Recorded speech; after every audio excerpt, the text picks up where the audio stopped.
What's up, everybody? So, just to get it out of the way right at the beginning, I feel like every review will mention this in some form or some matter, and that's I haven't seen the original Oldboy.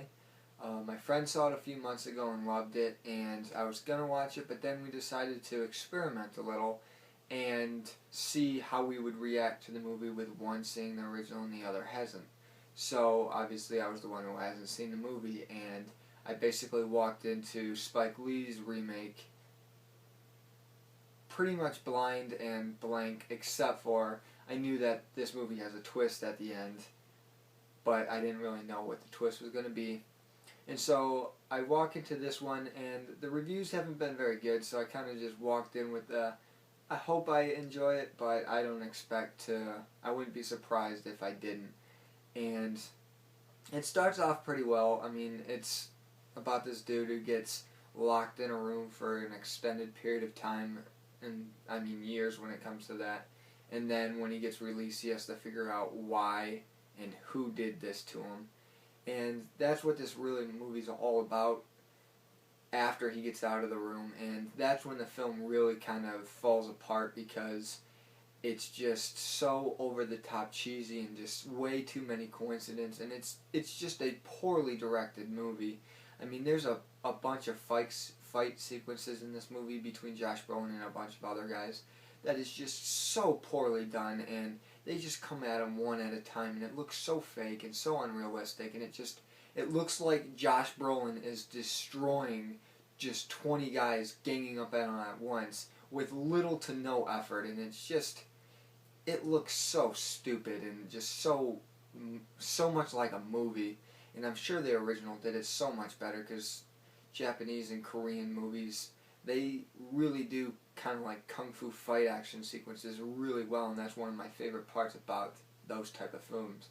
And that just did not translate well with Josh Brolin here being this like brute white man just devouring all these other guys, and it's so poorly done, and it just so much of this I feel like is all on the directing of this movie, because the twist in this movie, I'm sure some people will go, yeah, you were looking for it, so you kind of figured it out, but I feel like it was blatantly obvious what the twist was, just simply because of the foreshadowing in this movie. I mean, Spike Lee kind of shoves it right in your face and almost shouts at you, expecting you've seen the original, so I'm not even going to try to hide what the twist is for new audience members. And that's the whole point of a remake, is to introduce people to a movie they may have not seen because it's subtitled.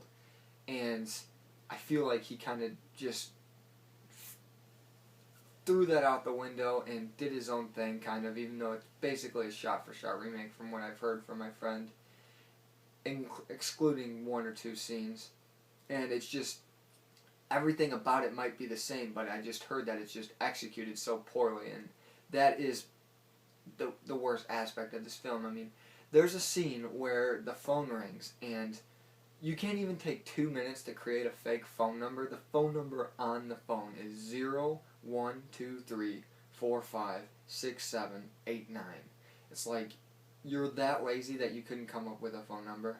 And then the whole reveal at the end, it might have felt a little differently if it wasn't just so poorly done. And this one isn't on Spike Lee. I mean, he obviously wrote it this way, but it's all on the actors. I like Josh Brolin a lot in this movie. I don't know if I'd say a lot, but I liked him in the beginning when he's kind of contained and by himself, but once he's going on this mystery, he kind of becomes this like ugly brute and doesn't really think things through. And then at the end, when you really need Josh Brolin to like nail the scene, it's kind of laughably bad how his like tragic reaction is supposed to be, and it's just, I didn't buy it for a second that he was upset or really anything damaging happened to him. And the bad guy in this movie is awful right from the beginning.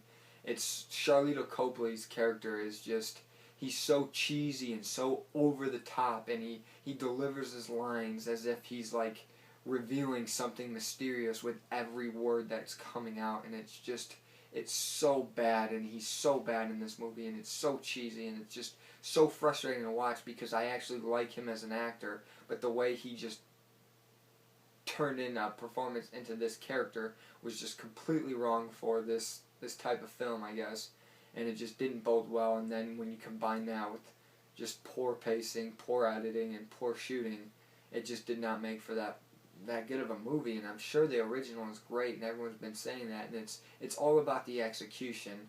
I mean, I feel like even though I know the story now that I've seen this one, the American version, the story is good, but if you execute it properly, it's going to be even better. And that's what my friend was telling me and kind of comparing it to. And really the only thing I actually didn't like, or I liked consistently with never disliking it, and that was Elizabeth Olsen's character. I like her as an actress, and I feel like she's been in some pretty poor movies throughout her career, but she always delivers good performances in them regardless. And hopefully she ends up picking better scripts and better movies to make, because she's better than this type of movie, and I hope to see good things from her. And she's got a really nice body in this movie, and she actually isn't afraid to show it off. And it's just,